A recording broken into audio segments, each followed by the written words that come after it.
So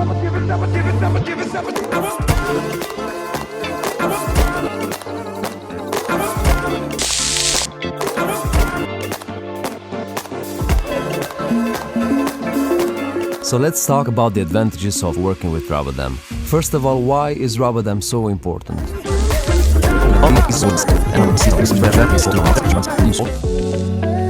So let's talk about the items from the rubber dam setup as the points of the restorations, that the ones you had during when I will present the clamps one by one. Posteriors, my favorites are 13A for lower left molars and upper right molar fingers, because the distal arch of the cut B5 or B6 is a little bit more far from the tooth. Before clamp, it has a quite fragile stability. It happened few times that it got hit by the suction and jumped. You might be in the situation in which the clamp is slipping on the margins. I advise protocol. You can also say it acts like a master clamp. I'm also using clamp number 2 as an anchor clamp in posterior protocol, but on the opposite side. To place it, even if it will require small amount of anesthesia on the other side. Always start with this in mind and explain it.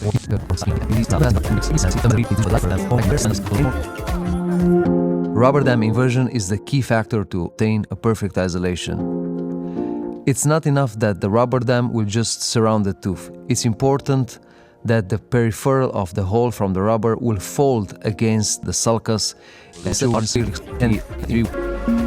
In the beginning, I told you that I will provide recipes that can be applied in different situations and scenarios. There are two major approaches: posteriors protocol and anteriors protocol. Posterior approach can of the second molar. At this level, the tension of the rubber dam only with the floss in place, and I was able to do a direct restoration on number 31 and number 29, and the number 30 was scanned for an onlay. But sometimes this is not possible because the wings of the master clamp can hit in the cheek. As a conclusion, to isolate posteriors, even if the situations may vary due to the combinations of deep margins and accessible margins, direct restorations with ceramic delivery or crowns and onlays in the same time, and regardless of the number of the teeth you want to expose, you can rely on a clear formula. Master clamp. Now let's go through a live case showing posterior protocol and later. So I am pushing with the clamp in the middle of the mouth, and only after I pushed, I will go to the left, finding the anchor tooth. Rubber dam tensioned from the other side. Master clamp, I will continue to pass the rubber. Then I will go ahead and place the knots. Your assistant will have to help you holding the ends of the floss, the loop with one finger, not two. It's easier to manipulate the floss and engage. Let's say that you have set everything up, the master clamp is on the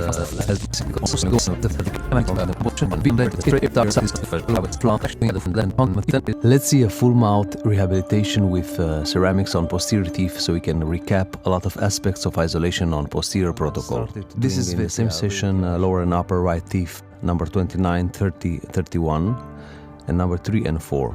All fillings were removed, we prepped and scanned, and then we 3D designed all restorations as inlays and onlays.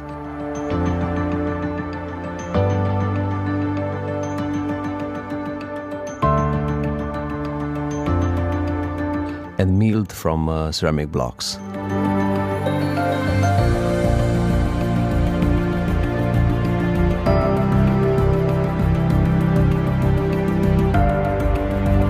Let's start with the lower right teeth.